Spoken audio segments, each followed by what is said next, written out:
नमस्कार, सत्यार्थ न्यूज में आपका स्वागत है। गंजबासौदा से इस वक्त की बड़ी खबर। गंजबासौदा नगर में अधिवक्ता मुकेश रघुवंशी का 3 अज्ञात व्यक्तियों ने अपहरण कर 30 लाख की फिरौती मांगी।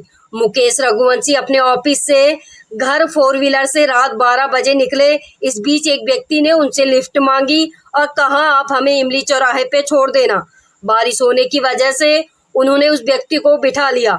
वह व्यक्ति 8 दिन से उनके पास प्रकरण के संबंध में मिल रहा था। अधिवक्ता ने अपने निजी वाहन से उसे सहनाई गार्डन के पीछे गली में उतारने के लिए जैसे ही गाड़ी रोकी, वह व्यक्ति तो उतर गया, पर 3 नकाबपोश व्यक्ति गाड़ी में बैठकर हथियार और पिस्तौल के दम पर उनकी आंखों के ऊपर पट्टी बांध दिए। उनको पीछे हाथ और पैर बांधकर गाड़ी में पटक कर ले गए। रास्ते में उनके साथ मारपीट की गई। बासौदा पुलिस ने तत्परता बढ़ाते हुए भोपाल तक नाकाबंदी करी। बदमाशों ने उनके मोबाइल से रुपया ट्रांजैक्शन करने के लिए मोबाइल को चालू करा और 1 लाख निकाला। मोबाइल चालू होते ही उनके परिवारजन, मित्रों और पुलिस ने मोबाइल पर कॉल किया और मोबाइल की लोकेशन को ट्रेस कर उनके संपर्क साधने की कोशिश करी। यह सब देखकर अपराधी होशंगाबाद मार्ग पर अधिवक्ता को सड़क पर छोड़कर उनके वाहन से भाग गए। इस तार में शहर के सभी अधिवक्ताओं ने आज बदमाशों की गिरफ्तारी को लेकर अधिवक्ताओं की सुरक्षा को लेकर ज्ञापन सौंपा। गंजबासौदा से जिला चीफ ब्यूरो संजीव शर्मा की रिपोर्ट है कि जो भी आरोपी गिरफ्तार होंगे उनके संबंध में विदिशा जिले का, पूरे विदिशा जिले का कोई भी अधिवक्ता पैरवी नहीं करेगा और आगे भी इस संबंध में जो भी अधिवक्ता वो पैरवी करने आएंगे उनसे भी ये निवेदन किया जाएगा कि आप भी पैरवी न करें, क्योंकि ये अधिवक्ता से जुड़ा हुआ मामला है और हम तो लोगों के लिए लड़ते हैं। यदि हम ही सुरक्षित नहीं है तो हम आपके लिए क्या लड़ेंगे। प्रोटेक्शन एक्ट की हमेशा मांग की जाती रही है, तो इस बार ज्ञापन में मांग की गई है क्या? अभी जो माननीय एसडीओ महोदय को जो ज्ञापन दिया गया है माननीय राज्यपाल महोदय के नाम, उसमें हमने एडवोकेट प्रोटेक्शन एक्ट की ही मांग की है, क्योंकि लगातार वो प्रोटेक्शन एक्ट बन चुका है, उसका प्रोफार्मा तैयार है, लेकिन उसको सरकार द्वारा लागू नहीं किया जा रहा है। तो उसके संबंध में मांग की गई है कि अधिवक्ताओं के साथ लगातार आए दिन घटनाएं घटित होती हैं, उसके बाद भी सरकार उसको लागू करने में क्यों देरी कर रही है। अगर जल्द से जल्द अगर पकड़ाते नहीं तो आगामी क्या कार्य? अगर जल्द से जल्द आरोपियों को गिरफ्तार नहीं किया जाता तो विदिशा जिले के समस्त संघों को साथ लेकर अभिभाषक संघ क्रमबद्ध आंदोलन के लिए बाध्य होगा। राज्य को ज्ञापन सौंपा गया, इस मामले में अभी तक क्या जानकारी सामने आई?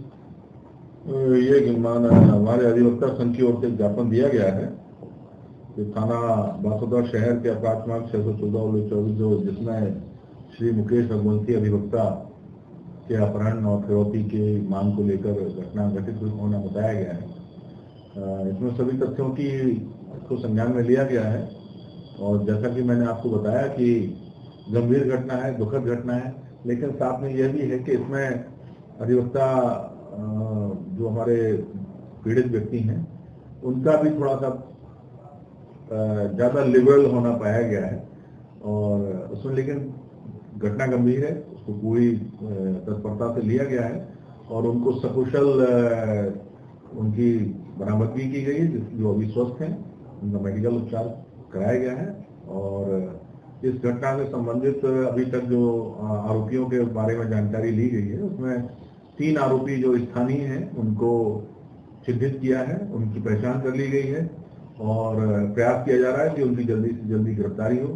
घटना में प्रयुक्त एक मोटरसाइकिल वाहन का उल्लेख आया था, तो उसको भी जब्त कर लिया गया है और इसके अलावा जो है एक कार का संज्ञान हुआ है, तो उसके संबंध में भी अपुष्ट जानकारी है कि उसको भोपाल पुलिस ने कहीं देखा है और उसकी तलाश की जा रही है। जैसे ही वो रिकवर होती है उसको भी पता करते हैं। शेष आरोपियों का भी हम लोग जल्दी ही गिरफ्तारी करेंगे। और बस उनमें 2 ज़्यादा बात कर रहे थे, एक कम बोल रहा था और नाम भी मुझे लग रहा था कि ये गलत ले रहे हैं एक दूसरे के, बट सामान्य बातचीत चली है।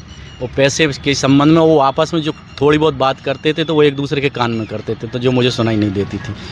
क्या आपके वापस आने पे यहाँ की जो पुलिस प्रशासन, आपके मित्रों की क्या भूमिका रही? क्या मेरे मित्र, मेरे एडवोकेट्स भाई और जो मेरे सब परिचित लोग हैं, घर परिवार रिश्तेदार लोग हैं, जिन लोगों ने सबने पुलिस से मिलकर जो तत्परता दिखाई, वो खास तौर से पुलिस ने जो सक्रियता दिखाई और उन पर जो एकदम दबाव आया कि हम घिर चुके हैं, ये चीज़ जब उनके समझ में आई और तो उन्होंने जब, और मैंने भी उनको मोटिवेट कर लिया कि मैं तुम्हें पैसे दूंगा, रिपोर्ट नहीं करूंगा, उन्हें मुझ पर भी बिलीव हो गया, तब उन्होंने मुझे छोड़ा नहीं। मुझे ये संदेशा था कि अब ऐसा ना हो कि पुलिस के घेरे में आने के चक्कर में मुझे और वो प्लान कर भी रहे थे कि इसको मार के फेंक देते हैं। इनके खिलाफ आप क्या कार्रवाई चाहते हैं साहब? बस ऐसे लोगों को सख्त से सख्त सज़ा मिले और इस तरह की कोई घटना फिर ना घटे किसी के साथ, यही प्रयास रहेगा। और हमारा वकील समुदाय भी, हमारे जो साथी लोग मिलने आए थे, उन्होंने भी ये एकजुटता से कहा कि इस केस में वासुदा न्यायालय से कोई भी वकील पैरवी नहीं करेगा उन लोगों के पक्ष में।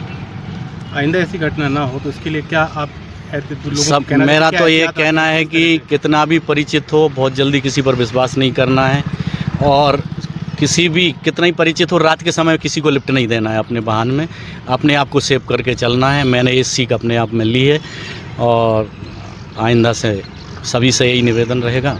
आपकी भैया चेन अंगूठी वगैरह ले गए, लगभग ये कितने की रकम? मेरी चेन अकेली उन्होंने छीन ली थी, अंगूठी चूंकि वो नज़र उनकी नहीं पड़ी, मेरे हाथ उन्होंने पीछे बांध रखे थे तो अंगूठी पर नज़र उनकी नहीं पड़ पाई है। बाकी